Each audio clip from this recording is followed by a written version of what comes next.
등쌤 오늘 굉장히 재미있는 주제를 갖고 오셨어요. 요즘 주제 선정이 날로 탁월해지는 것 같은데 오늘의 주제는 뭡니까? 예, 러스팅 라이프입니다. 러스팅 라이프가 요즘에 트렌드랑 무슨 상관이 있죠? 요즘에 유튜브 한번 보시면 이런 전원 생활을 이렇게 하면서 여러 가지 사람들 꿈꿔왔던 삶을 하시는 유튜버들이 많아요. 그러니까 러스틱이라는 게 시골스러운, 소박한 이런 의미를 담고 있는 거잖아요. 예, 근데 2022년도의 트렌드가 소박하고 시골에서 사는 그런 전원생활이라는 게 조금 이제 와닿지가 않거든요. 좀 설명을 해주세요. 우선은 현대인들이 놓치고 있는 것, 그리고 지금 뭔가 부재에 대한 그런 대안인 것 같아요. 그래서 그런 유튜버들도 보면 자신을 찾으러 이런 러스팅 라이프 시작을 했다. 그리고 상당히 미니멀리즘, 그리고 소박한 삶, 그리고 그 안에서 뭔가 이렇게 현대인들의 공허함을 찾기, 이렇게 뭔가 채우기 위한 활동들을 하고 계시더라고요. 그 지식인들의 귀촌 현상이 이제 하나의 트렌드가 된다. 그런 좀 예를 들어주실 수 있으세요? 그러니까 제가 봤던 유튜버는 이제 전문직이고 프리랜서예요. 그리고 재택 근무가 가능하기 때문에 장소는 이제 구애받지 않는 거죠. 그래서 시골에 가서 이런 여유로운 시골 삶을 영위하면서도 동시에 재택으로 어떤 자신의 전문적인 직업을 이렇게 유지할 수 있더라고요. 그 제가 항상 꿈꾸는 삶이 사실은 러스팅 라이프예요. 근데 저는 이게 트렌드가 됐다는 게 깜짝 놀랐습니다. 약간 경쟁자가 생긴 느낌이거든요. 근데 제가 지금 이제 주택에 살면서 이런 것들을 하나하나씩 준비해 나가고 있는데 사실은 이상과 현실은 많이 틀리거든요. 이 전원생활이 갖고 있는 또 한계들도 분명해요. 그래서 이런 러스팅 라이프를 우리 교육의 시사점으로 연결할 수 있을까? 그건 더더군다나 어려울 것 같은데 왜 이런 주제를 선정하신 거예요? 뭔가 요즘 저는 아이들 보면은 많은 사교육도 받고 많은 공부 학습 내용이 있지만 자신이 진짜 원하는 공부, 자신의 이런 개성이나 특성을 찾아가는 나다운 공부가 지금 부족한 게 아닌가.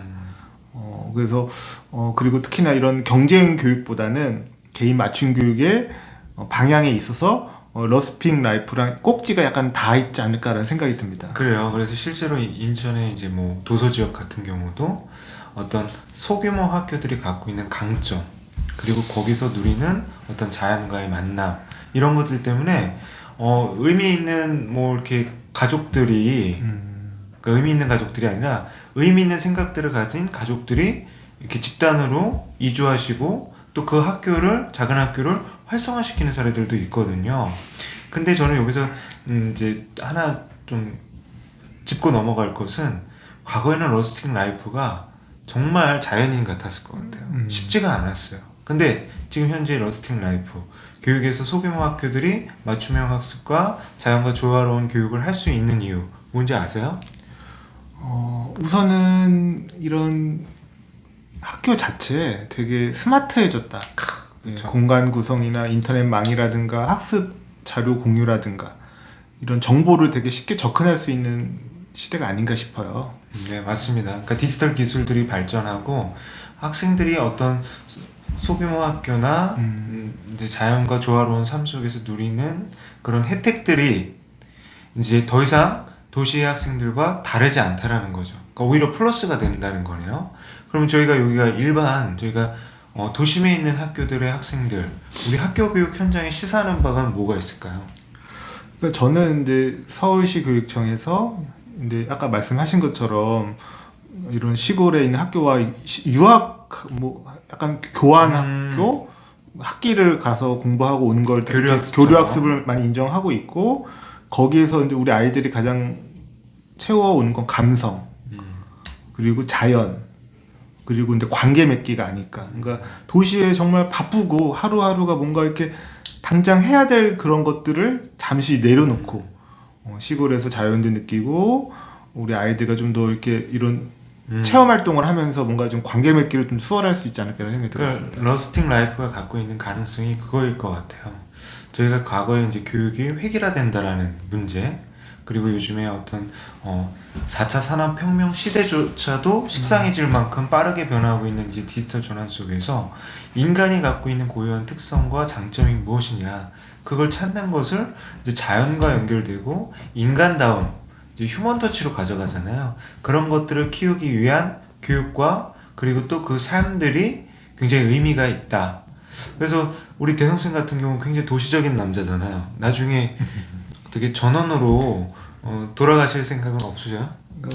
저는 아직 제 개인적인 특성이 이렇게 전자기기도 좋아하고 근데 도심의 삶도 좋아하지만 또 한편으로 또 여행도 좋아하는 것 같아요. 그래서 저는 완전히 전원에 정착은 못할 것 같고 여행을 좀 많이 다닐 것 같습니다. 맞습니다. 그래서 요즘에 이제 한 달 살기들이 많잖아요. 그게 대표적인 러스팅 라이프인데, 근데 그 한 달 살기를 할 때도 도시에서 누렸던 혜택들을 그대로 누리고 싶어들 하세요. 그리고 우리가 어떤 이런 러스팅 라이프가 트렌드라는 것은 이제 교육의 시사점은 분명히 있어요. 어떤 자연과 연결되고 인간이 갖고 있는 이제 고유한 창의성이나 특성을 살리는 교육이 필요하다. 그렇지만 또 그게 전부나 만능은 아니잖아요. 그런 의미에서 이제 기후위기 생태교육이 이제 조금 이 부분에서 이제 학교에서 전면적으로 실시되고 있죠. 예, 그래서 러스팅 라이프라는 거는 이제 지식도 우리가 양이나 뭐 속도로 승부하는 경우가 많이 있는데 사실 지식을 이루는 이 핵심 원리나 개념이 더 중요할 때가 있거든요. 우리 아이들 교육에 있어서는 본질적인 교육, 아까 말씀하신 환경교육일 수도 있고 자신이 스스로 자신의 가치를 깨닫고 자신의 삶을 개척하는 힘을 키우는 걸 수도 있는데 그런 점에 있어서 우리 아이들이 자신의 좀 더 뭔가 소중히 하고 이게 좀 성찰할 수 있는 기회가 아닐까라는 생각이 듭니다. 그러니까 이게 분절된 경험이나 교과나 지식이 아니라 삶 속에서 통합이 돼야 된다는 거잖아요. 그래서 학생들이 요즘에 어떤 소프트웨어 교육, 인공지능 교육을 사실은 이런 러스팅 라이프 속에서 문제 해결식으로 구성할 수도 있는 거예요. 프로젝트로. 그러니까 저희가 경험이라는 게 굉장히 중요하지 않습니까? 인간의 다양한 경험을. 그래서 예전에 어떤 자연주의적인 교육 철학도 있었지 않습니까? 그런 것들이 있는데 일단 이 러스팅 라이프도 어떤 구성주의적 관점에서 바라봐야 될 것 같아요. 예. 그래서 이거 정리를 좀 해주시죠. 그리고 이제 정리를 하자면 러스팅 라이프라는 것은 우리 사회나 시대가 강요하는 가치들이 있었던 것 같아요. 근데 그런 것들을 개인이 스스로 고찰하고 선택을 하고 이런 자신의 인생의 이런 가치를 좀 재배열하는 그런 방향이 아닐까, 약간 그런 변화가 아닐까 싶고 요즘에 정말 정보의 홍수 속에서 저도 모르게 떠밀려 가고 사는 삶을 사는데 거기에 있어서 중심을 잡는 그런 하나의 반항이 아닐까라는 생각이 듭니다. 그러니까 러스팅 라이프가 사실은 독립된 영역이라기보다는 우리가 생각하고 있는 디지털 시대의 교육 그리고 인간이 중심이 되는 어떤 인성교육 그리고 이제 우리가 지속 가능한 발전을 위한 기후위기 생태교육 교육의 각 분야들과 다 연결되어 있다는 거네요. 예, 그래서 현대인의 교육 그리고 거기에 대한 반발 그리고 새로운 가치 창출 우리 러스틱 라이프가 교육에 주는 시사점까지 함께 살펴보았죠. 러스틱이죠. 러스팅 라이프가 주는 시사점 함께 고찰해 보았습니다. 감사합니다.